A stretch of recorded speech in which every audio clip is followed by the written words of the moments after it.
Allahumma salli wa sallim wa barik alaihi. Bismillahirrahmanirrahim. Assalamualaikum warahmatullahi wabarakatuh. Alhamdulillahi rabbil alamin. Wassalatu wassalamu ala ashrafil anbiya'i wal mursalin, sayyidina wa habibina wa syafi'ina wa qurrati a'yunina wa maulana Muhammad. Allahumma salli wa sallim wa barik alaih.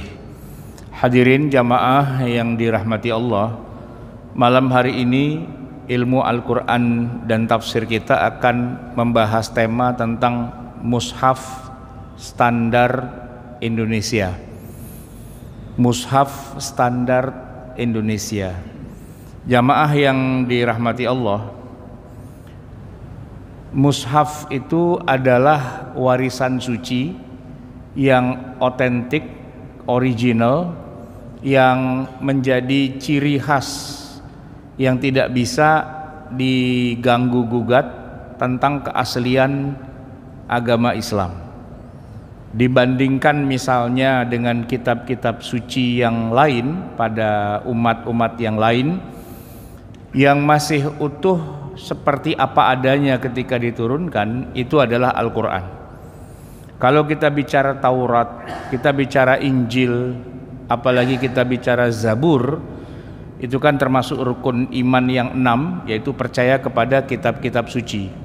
Kitab suci yang disebutkan itu ada 4. Nah dari 4 itu Pak, yang wujud fisiknya masih ada sampai sekarang itu adalah Mushaf Al-Quran. Taurat, jangankan sekarang, di masa Nabi kita Nabi Muhammad saja, Taurat itu hanya dimiliki secara pribadi oleh tokoh-tokoh agama. Tidak semua pemeluk agama Yahudi pegang Taurat. Karena kalau boleh diibaratkan, Taurat itu seperti kitab undang-undang hukum pidana atau kitab undang-undang hukum perdata. Yang punya itu hanya hakim, hanya pembela, hanya lawyer, pengacara. Kalau bermasalah di pengadilan, nah beradulah argumen begitu ya, itu baru dibuka kitab undang-undang hukum pidananya. Sementara masyarakat umum itu tidak pernah punya buku undang-undang.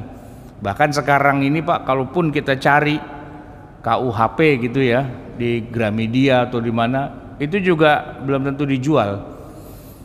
Nah, langka kitab undang-undang seperti itulah langkanya ya Taurat bagi orang-orang Yahudi. Jadi dia hanya dimiliki secara eksklusif oleh tokoh-tokoh tertentu sehingga rawan pemalsuan karena tidak bisa dicek atau di recheck atau di cross check bagaimana ini asli apa enggak. Dan sama juga dengan Injil ya. Saudara-saudara kita Nasrani pada hari ini itu malah sudah sampai pada titik yang paling unik, yaitu mereka tidak mengatakan bahwa kitab suci mereka Injil. Enggak. Padahal di dalam Al-Quran disebutkan bahwa Allah menurunkan kepada Nabi Isa Injil. Yang turun dari Allah kepada Nabi Isa itu Injil. Sementara saudara-saudara kita ini tidak menjadikan kitab suci mereka itu namanya Injil, bukan. Mereka nyebutnya Alkitab. Dan kalau ditelusur lebih dalam, apakah yang dimaksud oleh mereka dengan Alkitab? Itu adalah catatan pelajaran yang diterima oleh murid-muridnya Yesus ya. Ada Paulus, ada Lukas, ada Yohanes, ada siapa lagi, Paul ya. Dan Paul itu Paulus ya. Nah, itu catatannya Pak. Jadi bukan, ini saya klarifikasi kepada pendeta juga, bukan yang Allah firmankan atau Allah ucapkan. Ini karena kalau kita nyebut kata firman maknanya jadi beda-beda gitu Pak. Bukan lafaz yang Allah ucapkan kepada Nabi Isa, bukan. Tapi apa yang diajarkan oleh Nabi Isa kepada murid murid-muridnya. Nah, itu yang mereka sebut dengan Alkitab itu. Nah, sementara kalau Al-Quran bukan apa yang diajarkan Nabi Muhammad kepada muridnya, tapi apa yang Allah ucapkan kepada Nabi Muhammad ya, dengan perantaraan Jibril, baru kemudian Nabi mengajarkan kepada murid-muridnya. Cuma bedanya adalah kalau Al-Quran bunyinya dan teksnya itu sudah dari sononya bawaan pabrik, nggak bisa diotak-atik. Kalaupun mau yang penjelasan lebih detailnya, itu namanya hadis, itu namanya sunnah, begitu. Nah, yang tidak berubah-ubah dari awal sampai sekarang, itu adalah disebut dengan Al-Quran. Jadi seperti apa bunyinya dan seperti apa teks tertulisnya, yaitu adalah original dari zaman Nabi Muhammad SAW, walaupun secara fisiknya mungkin kertasnya atau medianya sudah berganti, tapi naskahnya itu original.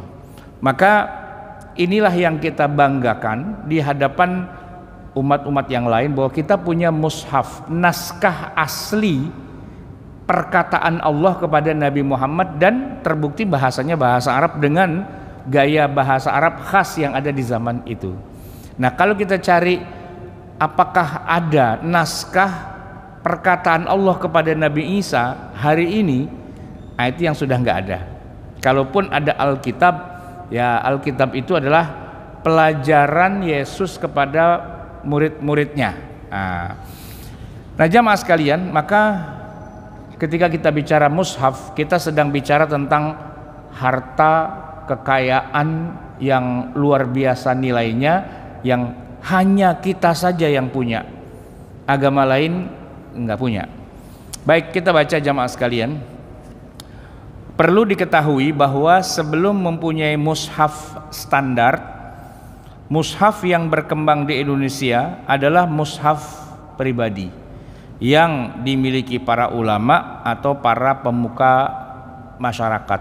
Entah mereka beli, entah mereka nulis, atau mereka pesan kepada penulis, ya pokoknya tidak ada standarisasinya dari negara. Lalu semenjak ada mesin cetak di dunia Islam, mushaf yang banyak digunakan oleh kaum muslimin di Indonesia adalah mushaf standar, tapi bukan punya Indonesia, punya Turki. Ya, karena pada masa itu Turki adalah peradaban Islam yang maju. Dia punya khilafah Turki Utsmani yang disebut juga dengan istilah mushaf Bahriyah. Ya, kenapa disebut Bahriyah? Nanti ada penjelasannya.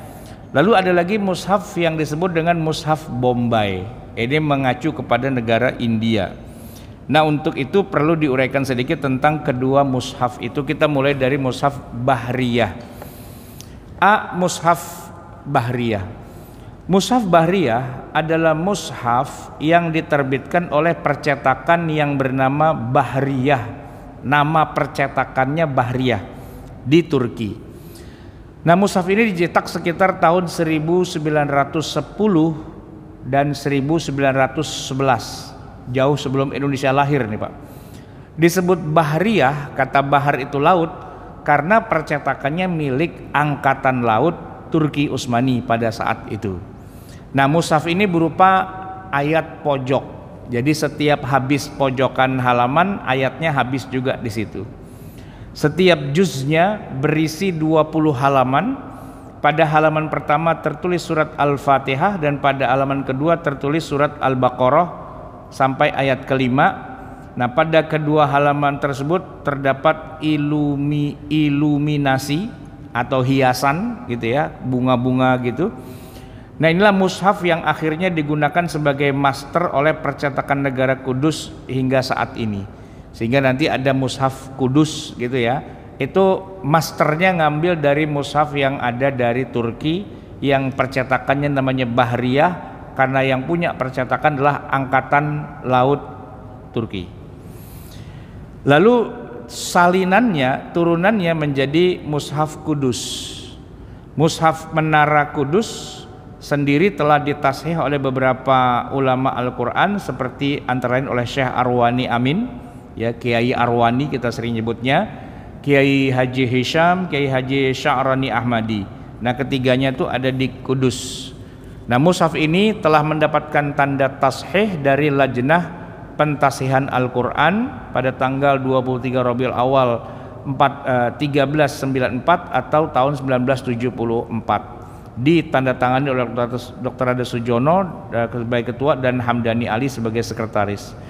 Nah, mushaf ini biasa disebut dengan istilah Quran pojok atau ayat pojok, karena setiap sudut sebelah kanan atau kirinya merupakan akhir ayat, dan mushaf ini juga disebut mushaf lil huffaz atau untuk para penghafal Al-Quran. Jadi kalau ada yang mondok di pesantren zaman dulu klasik belajar menghafal Al-Quran, maka mushafnya biasanya pakai mushaf yang dari Kudus, itu disebut mushaf untuk para penghafal Quran, karena yang memudahkan adalah dia tidak diputus ayatnya dengan berganti halaman, tapi begitu habis halamannya maka berhenti juga ayatnya di situ. Ciri khas lainnya adalah mushaf ini terbagi menjadi 30 juz, setiap juz mempunyai 20 halaman, setiap halaman terdiri dari 15 baris, setiap baris terdiri dari 8 sampai 10 kata. Nah, jika seorang ingin menghafalkan Al-Quran berdasarkan hitungan halaman, maka jika satu hari dia menghafalkan satu halaman, berarti dia akan khatam Al-Quran selama 600 hari atau kira-kira 2 tahun kurang, ya, karena totalnya adalah 604 halaman. Itu mushaf Bahriyah. Kita, Pak, di Indonesia atau di Jakarta secara umum hampir tidak pernah menemukan mushaf yang ini. Biasanya adanya di pondok-pondok pesantren, khususnya yang untuk menghafalkan Al-Quran. Lalu ada lagi mushaf lain, ya, sejenis mushaf Bahriyah yang ditulis oleh Al-Hafiz Utsman, ditulis pada tahun 1968 dan telah ditashih juga pada tahun 1312. Nah, kemudian mushaf yang lain lagi disebut dengan istilah mushaf Bombay. Ya, karena asalnya dari India, ya, dari Bombay gitu ya. Ini mushaf yang paling populer di negeri kita, yang banyak dipakai oleh guru-guru ngaji kita ketika ngajarin baca Quran di tahun-tahun 60-an, tahun 70-an, 80-an, 90-an, sebelum nanti ada mushaf dari Madinah. Itu mushaf Bombay sebenarnya. Sejak abad pertengahan abad ke-19, Al-Quran Bombay sudah beredar luas di Asia Tenggara. Jadi bukan hanya di Indonesia. Di beberapa tempat seperti di Palembang, Demak, Madura, Bima, Malaysia hingga Filipina Selatan, mushaf Bombay lah yang banyak digunakan. Nah, mengenai asal usul mushaf Bombay ini berawal dari seorang yang bernama Haji Azhari bin Kemas bin Abdullah Palembang, seorang keturunan Arab di Palembang dari generasi ketiga. Nah, menurut penelitian dari Asian History Center Australian University, Haji Azhari adalah penggagas percetakan Al-Quran pertama di Nusantara pada tahun 1854. Nah, hal itu karena terinspirasi oleh percetakan Al-Quran di India. Nah, Azhari sendiri pernah bermukim di Mekah dan kemudian melanjutkan studinya di Al-Azhar di Kairo. Ketika pulang mampir beberapa lama di India, sebelum akhirnya mampir di Singapura dan kemudian ke Palembang yang merupakan kampung halamannya sendiri. Dan pada saat di India inilah Azhari mempelajari teknik pencetakan Al-Quran dengan sistem litograf atau percetakan batu. Ini memang sudah populer di Eropa pada tahun 1800-an. Kemudian dibawa ke India melalui East India Company. Kemudian di Lucknow didirikan pusat percetakannya di samping Kanpur, Agra, Delhi, Lahore, dan Hyderabad. Artinya percetakan di India telah berkembang sedemikian rupa. Azhari mengambil kesempatan singgahnya dia di India untuk mempelajari dunia cetak mencetak. Nah, publikasi pertamanya adalah Autobiografi Perintis Sastra Melayu Modern, ya. Kemudian dia mencetak, akhirnya kemudian dia cetak Al-Quran tahun 1884. Nah, Al-Quran yang dicetak sebanyak 105 buah selama 50 hari, dicetak di Kampung Tiga Ulu, Palembang. Lalu Azhari menjualnya dengan harga 25 gulden. Sangat dimungkinkan bahwa Azhari yang telah lama mengamati dunia cetak mencetak Al-Quran baik di Mesir maupun di India sampai di Singapura membawa seperangkat alat cetak itu ke Palembang. Kemudian sejalan dengan waktu, beberapa pengusaha keturunan Arab di Cirebon mulai mencetak mushaf model Bombay ini. Jadi asalnya dari India, lalu dicetak ulang, cetak ulang di Palembang, di Cirebon, dan di beberapa tempat yang lain. Itu yang banyak beredar di tengah kita. Nah, jamaah sekalian, perkembangan penerbitan mushaf di Indonesia. Mushaf ini pada masa lalu termasuk yang paling banyak diminati masyarakat karena tulisannya gemuk, enak dibaca, walaupun jarak antara hurufnya terkesan saling berdesakan. Kelihatannya harga mushaf ini terjangkau oleh masyarakat mengingat kertas yang digunakan adalah kertas buram yang mudah rusak. Ukurannya juga agak besar, jarang kita jumpai yang berukuran kecil. Nah, yang menarik mushaf ini adalah cara pengharokatan huruf itu gampang dipahami oleh orang awam. Hal ini berbeda dengan mazhab Khalil bin Ahmad yang diterangkan di muka, tanda tanwin semuanya beriringan, kemudian setiap huruf mad dan huruf mati pasti ada sukunnya, tanda huruf yang dibaca panjang yang dibuang dibubuhi fathah kasrah sendiri, tanda silah qasirah cukup dengan kasrah berdiri di bawah hak kinayah. Jadi buat orang yang baru belajar mengeja bacaan Arab, mushaf ini sangat-sangat mudah. Dan nanti jamaah sekalian, ketika dua orang maestro pengajaran baca Quran di Indonesia, yaitu Qiroati dan Iqra, membuat 6 seri buku, ya, Qiroati di Semarang, Iqra di Jogja, mereka mendesain pelajaran baca Qur'annya itu dari mushaf ini, mushaf Bombay. Nah, ketika nanti anak-anak belajar Iqra-nya pakai itu, lalu bacanya mushaf dari Madinah, akan terjadi banyak hal yang agak ribet karena pelajaran dasarnya beda dengan prakteknya.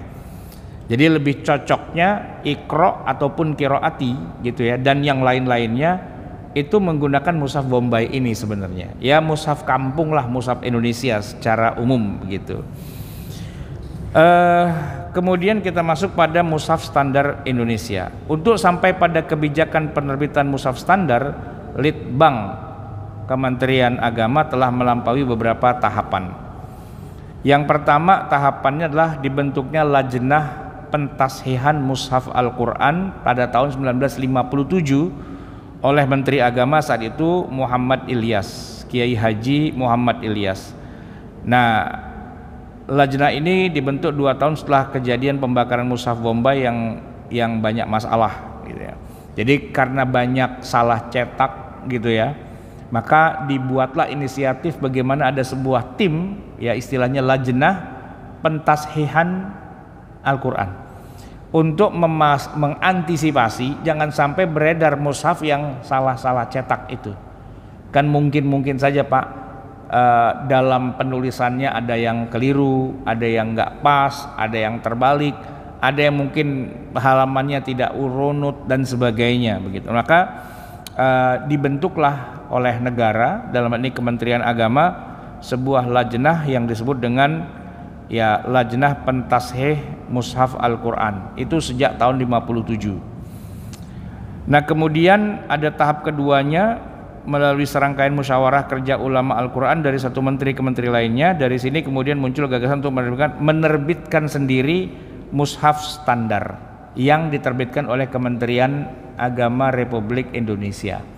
Jadi kalau tadi itu diterbitkan oleh swasta, para pengusaha keturunan Arab itu bikin percetakan, bawa mesin cetaknya dari India, lalu dicetak, lalu dijual, dapat duit dan sebagainya.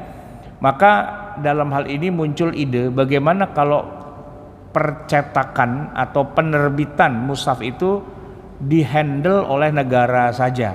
Jadi dibiayai oleh negara dan dikontrol oleh negara. Nah itu pada musyawarah kerja ulama Al-Quran ke-9 pada bulan Februari 1983 dihasilkanlah naskah mushaf standar, baru naskahnya. Nah, naskah Al-Quran standar baru diedarkan setelah musyawarah kerja alim ulama ke-10 pada tahun 84. Ya, penulis pertamanya adalah Ustaz Ahmad Syadzili. Setelah menulis selama 4 tahun lalu diserahkan kepada Menteri Agama saat itu, Alamsyah Ratu Prawira Negara. Kemudian pada tahap ketiga penerbitan KMA ya tahun 25 nomor 25 tahun 1984 tentang penetapan mushaf standar sebagai acuan bagi lajnah dalam proses pentasihan mushaf beredar di Indonesia. Jadi ada Al-Quran standar Utsmani, ada Bahriyah, ada Braille hasil penelitian pembahasan musyawarah ya. Kemudian ada master kopi mushaf Al-Quran standar, itu sebagian dimaksud pada diktum pertama, dan yang lain-lainnya. Nah, jamaah sekalian, maka di Indonesia kemudian Kementerian Agama menerbitkan sendiri sebuah mushaf yang terakhir sekali ini baru saja diterbitkan tahun 2023. Nah, perbedaannya adalah begini, jamaah sekalian. Untuk yang terbaru ini di sini nggak ada karena saya menulisnya justru sebelum tahun 2023 ya. Jadi ketika saya bersilaturahmi ke Pusat Pentasihan Al-Quran di Kementerian Agama di Taman Mini di Baitul Quran, maka direkturnya memperkenalkan pada saya sebuah mushaf terbitan terbaru, mushaf standar Indonesia, MSI singkatannya, mushaf standar Indonesia. Nah, cirinya adalah mushaf ini nyaris mirip sekali dengan mushaf yang diterbitkan oleh Saudi Arabia, yang orang menyebutnya sering dengan istilah mushaf Madinah. Sebenarnya nggak salah sih disebut Madinah karena memang percetakannya ada di kota Madinah. Cuman nama percetakannya bukan Madinah, nama percetakannya lah Mujamma' Malik Fahad. Ya, namanya Mujamma' Malik Fahad, memang lokasinya di Madinah. Yang mana jamaah haji dari seluruh negara atau bahkan juga jamaah umroh itu biasanya dikasih oleh-oleh satu naskah, satu eksemplar lah begitu ya. Saya kurang tahu kalau sekarang, tapi di tahun-tahun 90-an kalau kita haji atau kita umroh itu kita dibagikan mushaf itu secara per orang gitu. Sehingga akhirnya karena kualitas cetakannya bagus dan kemudian juga khatnya juga indah dan juga menggunakan pojok-pojokan dengan prinsip dasar seperti mushaf Turki itu, maka memang enak dipandang dan juga gratis karena dia diwakafkan. Jadi Raja Saudi itu mewakafkan begitu banyak naskah mushaf ini ke mana-mana ya, sehingga akhirnya boleh dibilang hampir seluruh dunia Islam itu mushafnya adalah mushaf Madinah. Nah, jamaah sekalian, problemnya adalah mushaf Madinah yang disusun atau yang ditulis oleh orang Suriah ya, kaidahnya itu tidak sama dengan kaidah yang selama ini mushafnya beredar di Indonesia, yaitu mushaf Bombay tadi. Jadi cara menuliskan alamat-alamat tanda bacanya itu agak sedikit berbeda. Nah, oleh karena itulah maka yang jadi masalah adalah bahwa kemudian kalau di Indonesia belajarnya Iqra atau belajarnya qiraati atau yang sejenisnya, maka tanda-tanda baca yang diajarkan itu tidak sesuai dengan mushaf cetakan dari Madinah itu. Tidak sesuai, tanda bacanya yang tidak sama. Sehingga bingung ya, Kadang-kadang mereka bacanya seperti kayak nggak ada alifnya, padahal itu dibaca panjang, tapi memang tidak ada alifnya. Cuman dengan tanda yang lain, kalau yang ngerti berarti tahu itu bacanya panjang. Cuman ketika belajar alif fathah, alif kasroh, alif doma'u dengan metode Baghdadiyah ataupun dengan metode Iqra ataupun dengan metode qiraati atau apapun yang lain, itu tidak menggunakan mushaf yang dari Madinah itu. Nah, itu problematikanya. Dan memang secara umum ada prinsip-prinsip yang agak berbeda. Nah, oleh karena itulah Pak, pada tahun 2023 Kementerian Agama Republik Indonesia menerbitkan sendiri ya mushaf itu dengan, nah ini yang menarik, dengan gaya dan penampilan yang kalau saya katakan 99% mirip dengan Madinah. Kalau kita baca sekilas ini pasti Madinah. Cuma kalau yang sangat memperhatikan detil-detilnya, ternyata memang itu bukan mushaf Madinah. Saya bisa tahu kenapa, karena saya setiap hari baca dan membandingkan dua mushaf itu kan, karena masih dalam proses penulisan tafsir dan saya mengerjakan salah satunya adalah memenggal-menggal kata dalam setiap ayat, dipenggal-penggal begitu untuk diberikan terjemah kata per kata. Jadi kalau dilihat ini Madinah, ini mushaf Indonesia, mirip, ternyata ada bedanya ya dalam teknik penulisannya atau jumlah barisnya dan sebagainya. Nah, yang di Indonesia ini ditulis oleh khatat orang Indonesia ya. Jadi secara kualitasnya bagus, bahkan kalau menurut saya mengalahkan mushaf Madinah. Yang kedua, secara katakanlah pelajaran dasar anak-anak di Indonesia ini sudah sesuai sehingga enggak terjadi kebingungan. Hanya saja problematikanya satu Pak, kalau mushaf Madinah itu dicetak banyak, dibagi-bagi, diwakafkan, ada sponsornya yaitu raja yang duitnya nggak ada nomor serinya. Maka seluruh dunia yang haji atau umroh setiap orang dikasih, maka menyebarlah ke seluruh dunia mushaf Madinah itu. Nah, kita Indonesia, Kementerian Agama hanya mencetak dalam jumlah yang sangat terbatas karena anggarannya terbatas dan tidak bisa kemudian rata ke seluruh Indonesia. Sama satu lagi, kalaupun mau dijual itu jadi masalah juga, karena yang namanya Kementerian Agama tidak boleh jualan mushaf. Akan jadi sebuah salah Pak. Maka kebijakannya lagi nih, kalau ada penerbit di Indonesia mau menerbitkan mushaf silahkan pakai. Tapi kalau Kementerian Agama sendiri tidak punya anggaran untuk mencetaknya, ya kan? Karena tidak punya anggaran mencetak, maka dicetaknya sangat terbatas dan dibagikan hanya di kalangan terbatas saja. Nah, karena kebetulan saya silaturahmi ke sana, dikasihlah 2-3 naskahnya begitu kan. Dan juga saya minta soft kopinya karena mau saya jadikan sebagai bahan penulisan tafsir. Nah, sehingga sampai sekarang udah 2 tahun lebih ya, nggak banyak orang Indonesia yang tahu bahwa kita punya mushaf standar sendiri yang terbaru, yang ditulis oleh orang Indonesia menggunakan APBN dan pajaknya orang Indonesia. Nah, dan penerbit-penerbit pun juga banyak yang belum tahu bahwa kita punya mushaf sendiri yang standar dari Kementerian Agama Republik Indonesia. Sementara yang dari Saudi ya sudah terlanjur memasyarakat di mana-mana, sudah banyak yang punya, sudah banyak yang bahkan punya koleksinya juga lengkap.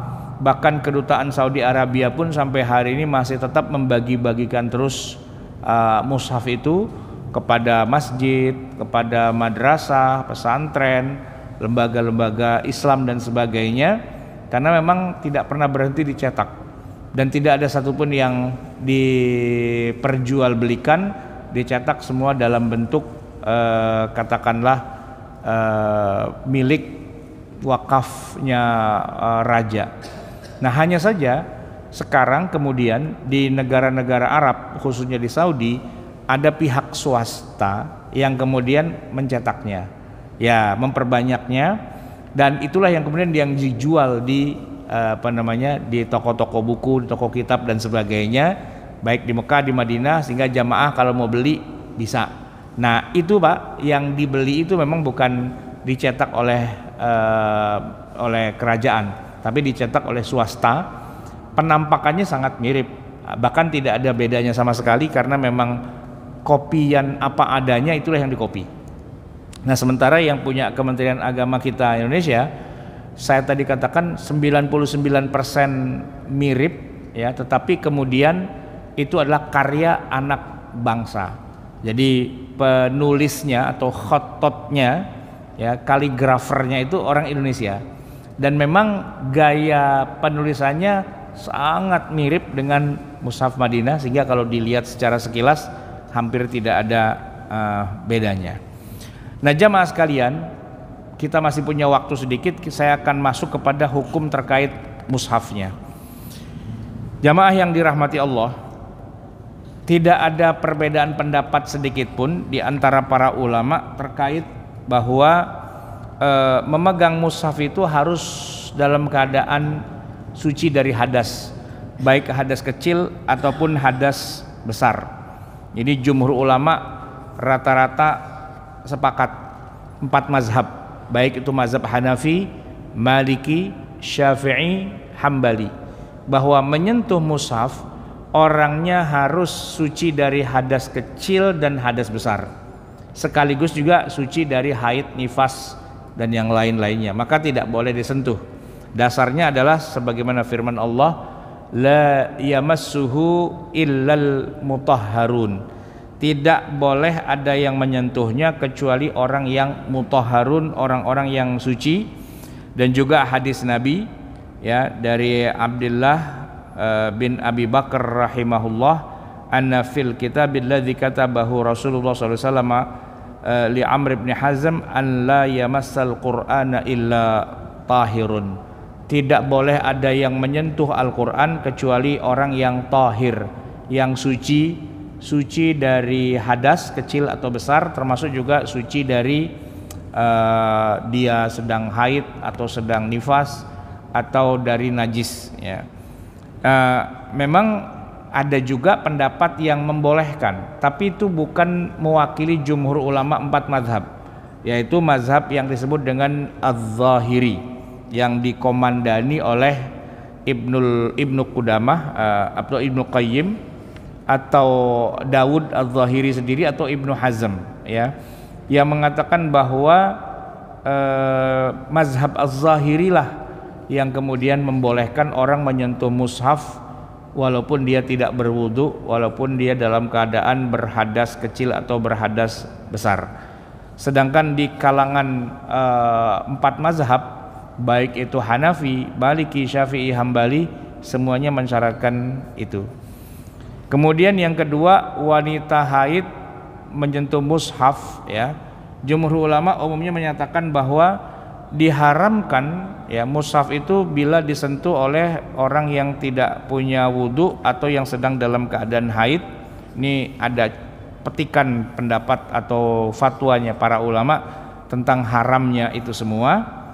Dan kemudian di bagian D halaman 464 itu ada tentang hukum sholat sambil memegang mushaf ya. Para ulama berbeda pendapat tentang hukum yang ya banyak ditanyakan. Boleh nggak sambil sholat sambil pegang mushaf ya. Ada kalangan yang membolehkan ya, walaupun juga ada kalangan yang pendapatnya berbeda yang mengatakan tidak boleh begitu. Nah, kalangan yang membolehkan mengatakan bahwa sholat sambil memegang atau membaca dari mushaf itu adalah misalnya yang membolehkan Imam Malik rahimahullah, Al-Imam Syafi'i, Al-Imam Ahmad bin Hambal, Abu Yusuf, ini muridnya Abu Hanifah, Muhammad bin Hasan Asy-Syaibani dan yang lain-lainnya. Namun meski mereka memandang sholat sambil membaca mushaf itu bukanlah hal yang terlarang, namun lebih dikhususkan untuk sholat sunnah saja, untuk sholat nafilah dan bukan sholat fardu. Ya, jadi gini Pak, kenapa tidak pada sholat fardu? Kenapa bolehnya pada sholat sunnah yang lebih utama? Karena sholat sunnah itu atau katakanlah sholat yang nafilah itu biasanya panjang. Kalau kita ngomongin ya, sholat tarawih misalnya atau sholat tahajud misalnya, itu panjang ya, bisa membaca sampai 1 juz. Dan kalau kayak gitu belum tentu kita hafal Quran. Nah maka kalau kita ingin membaca Al-Quran sambil di dalam sholat tahajud lah misalnya, itu dibolehkan sambil memegang mushaf. Nah sedangkan kalau sholat fardu kenapa tidak dianjurkan? Karena umumnya sholat fardu itu berjamaah, dan kalau sudah berjamaah maka yang lebih afdol bacaannya jangan panjang-panjang, ya bacaan yang pendek-pendek aja. Nah sebagai imam gitu ya, ya dia bacalah apa yang dia hafal saja, tidak harus dia baca panjang yang kira-kira dia nggak hafal, nggak perlu ya. Jadi bacaannya pendek maka tidak perlu pegang mushaf karena dianggap sudah hafal. Apalagi surat-surat yang ada pada juz yang ke-30 itu kan surat-surat yang sangat pendek ya, kuliah, kulhu dan sebagainya, rata-rata sih sudah pada hafal sehingga nggak perlu pegang mushaf. Kecuali, nah ini kecuali Pak, ada beberapa masjid yang punya azam, punya keinginan bahwa di sholat 5 waktunya baca Qur'annya nggak putus. Jadi dia pengen khatamkan. Kalau misalnya begini, dia punya hitungan, kalau sehari ya atau sekali sholat baca katakanlah 1/4 halaman, kan satu halaman tuh 15 gitu ya, dia baca 1/4 halaman, jadi kalau 15 dibagi 4 kira-kira 3 atau 4 baris gitu ya. Rakaat pertama 4 baris, rakaat kedua mungkin 3 baris, jadi 4 tambah 3 7. Itu rakaat pertama, rakaat kedua. Itu berarti sholat, katakanlah sholat subuh. Nah nanti sholat zuhur dia akan baca lagi sisanya ya, di baris ke-8 ya sampai 3 atau 4 baris. Lalu nanti itu untuk sholat yang maghribnya begitu juga. Nah teruslah muter selama 5 waktu 24 jam. Nah itu kalau dibaca lama-lama khatam juga sih kalau dibaca, dan pendek gitu ya. Cuma ya belum tentu imamnya hafal, sehingga kadang-kadang kita lihat di masjid itu di depannya ada mushaf gede di atas stand ya kan, dimana imamnya nyontek gitu. Nah ini kan sebuah strategi ya. Kalau dikatakan para ulama sebaiknya kalau pegang mushaf itu untuk sholat yang sunnah, yang panjang-panjang. Untuk sholat fardu nggak usah. Kenapa? Karena bacaannya pendek dan logikanya kalau pendek ente apal, maksudnya juz amma gitu ya. Ternyata yang dilakukan kebalikannya, tetap bacanya pendek-pendek tapi bagian yang jarang-jarang dia baca, yaitu dia baca 30 juz gitu kan, sehingga tetap dibutuhkan yang namanya mushaf juga. Nah ini menjadi kajian kontemporer di mana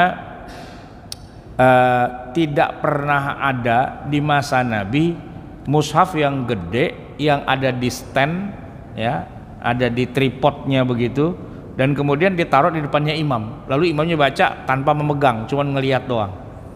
Nah ini sesuatu yang sebenarnya agak unik gitu ya, karena belum pernah ada sebelumnya mushaf yang dibikin gede dan bisa dibaca oleh imam tanpa imamnya memegangnya. Dan agak pinter juga sih yang mensiasatinya. Pertama, dia tidak melanggar lamanya bacaan, karena bayangin 1 halaman dibagi 4 gitu, berarti kan pendek, itu cuman 3 baris. Kalau 3 baris tuh kayak kita baca kuliah juga segitu sebenarnya, kita baca wal asri juga ya segitulah kira-kira, jadi nggak panjang kan, tapi juga bukan cuma juz amma, sehingga bacanya lama-lama satu Quran tercover semua. Ada yang kayak gitu, tapi ada juga yang enggak, udahlah pokoknya kalau 5 waktu kita gacoannya di juz amma aja, jangan panjang-panjang. Kenapa? Karena ini menyangkut hajat kebutuhan orang banyak, di mana-mana orang butuh waktu yang lebih simpel untuk sholat berjamaah, bukan dilama-lamain. Kalau mau dilama-lamain ada waktunya, yaitu ketika lagi tahajud atau lagi tarawih. Nah jamaah sekalian, bolehnya megang mushaf itu ada dasarnya. Pertama, ngambil dari Zakwan yang mengimami Aisyah radhiyallahu anha, yang sholatnya sambil pegang mushaf. Jadi Zakwan ini adalah budaknya Aisyah, ya, dia sholat mengimami Aisyah di bulan Ramadan. Nah itu, jadi mengimami entah itu sholat tarawih, entah itu tahajud, dan sambil dia jadi imam, sambil dia pegang mushaf Al-Quran. Nah kemudian ada juga Nabi pernah sholat sambil gendong anak. Nah kalau anak itu segede gitu digendong aja boleh, apalagi cuman mushaf, gitu logikanya. Kemudian Nabi SAW terganggu sholatnya tapi tetap meneruskan. Dalam hadis lain disebutkan bahwa Rasulullah merasa terganggu konsentrasi sholatnya ketika melihat al-khamisah, kain 4 persegi terbuat dari wool, namun tidak keterangan bahwa beliau mengulangi sholatnya. Jadi benda itu melarikanku dari sholatku. Nah terganggunya sholat tidaklah membatalkan karena tidak ada keterangan beliau mengulangi sholatnya. Nah terus ada pendapat para imam. Al-Imam An-Nawawi dalam kitab Al-Majmu' Syarah Al-Muhadzab menyebutkan, bila seorang membaca dari mushaf maka sholatnya tidak batal, baik dia hafal maupun tidak hafal. Ada juga Pak, orang sudah hafal Al-Quran, ya, tapi dia tetap pegang mushaf. Karena apa? Takut kalau lupa dia tinggal nyontek gitu, atau untuk jaga-jaga. Karena bisa jadi begini, kalau lagi sendirian dia hafal, begitu jadi imam dia lupa semua karena demam panggung, ya kan? Nah itu boleh jadi itu, maka tidak batal sholatnya seorang imam yang pegang mushaf, begitu. Itu pendapat yang membolehkan. Nah ada juga pendapat yang mengatakan batal, ya, tidak boleh gitu ya. Pendapat yang ini misalnya ngambil dari beberapa pendapat seperti Ibnu Abbas, ya, dalam Al-Masahif Imam Ibnu Abi Daud meriwayatkan bahwa Ibnu Abbas berkata, Amirul Mukminin melarang kami untuk menjadi imam sholat di depan orang sambil melihat ke mushaf. Ada larangannya kayak gitu. Terus ada juga yang mengatakan begini, kenapa nggak boleh? Karena pegang mushaf itu seperti kiasnya, ya, seperti ngomong sama orang lain. Kayak kita lagi sholat tapi didikte sama orang lain. Jadi jamaah sekalian, seorang imam yang kalau lagi baca Quran di dalam sholatnya dia lupa, itu boleh dia dikasih petunjuk, diingatkan oleh makmumnya yang sama-sama sholat. Misalnya dia lupa gitu ya, ihdinas siratal mustaqim, setelah itu dia diam, apalagi ya terusannya, lalu makmum bilang siratal ladzina an'amta alaihim. Nah itu imamnya boleh gitu kan. Tapi kalau yang membenarkannya atau yang mengingatkannya adalah orang lain di luar sholat, maka itu dianggap lagi ngomong, itu nggak boleh gitu kan. Nah mushaf dianggap orang lain, maka melihat ke mushaf seperti nanya sama orang lain, terusannya apaan lagi gitu. Ini pendapat yang mengatakan tidak boleh. Tetapi jamaah sekalian yang dirahmati Allah, kembali lagi tadi, kebutuhannya apa? Kalau kebutuhannya hanya sekedar mengimami gitu ya, maka pada dasarnya tidak butuh mushaf. Kenapa? Karena bacaannya pendek dan biasanya ayat-ayat yang dibaca pastilah ayat-ayat yang sudah dia hafalnya. Tapi kalau mau misalnya melakukan sholat seperti yang terjadi kayak di Masjidil Haram, di Masjid Nabawi, sholat tarawihnya 20 rakaat, menghabiskan 1 juz, ya kalau imamnya hafiz nggak apa-apa juga, nggak usah pegang. Tapi kalau imamnya tidak hafiz bagaimana? Ya dia boleh baca dari mushaf. Bahkan juga dibolehkan seandainya yang baca dari mushaf itu adalah makmumnya, artinya dia menyimak bacaan imam sambil dia pegang juga mushafnya dan dia lihat juga mushafnya walaupun itu terjadi dalam waktu sholat. Nah jamaah sekalian, kajian mushaf ini insya Allah akan kita teruskan pada minggu depan, yang akan kita bicarakan sebenarnya masuk dalam kajian fikih kontemporer, yaitu mushaf elektronik, ya, mushaf yang ada di handphone, yang ada di komputer dan sebagainya, karena ada kesakralan tapi juga ada hal-hal yang membuat dia jadi tidak sakral. Kalau dia dalam bentuk buku sakral, tidak boleh taruh di bawah, tidak boleh diinjak, tidak boleh dimasukin kantong atau di tank-tank begitu aja, bawanya harus dengan sopan, dengan adab dan sebagainya.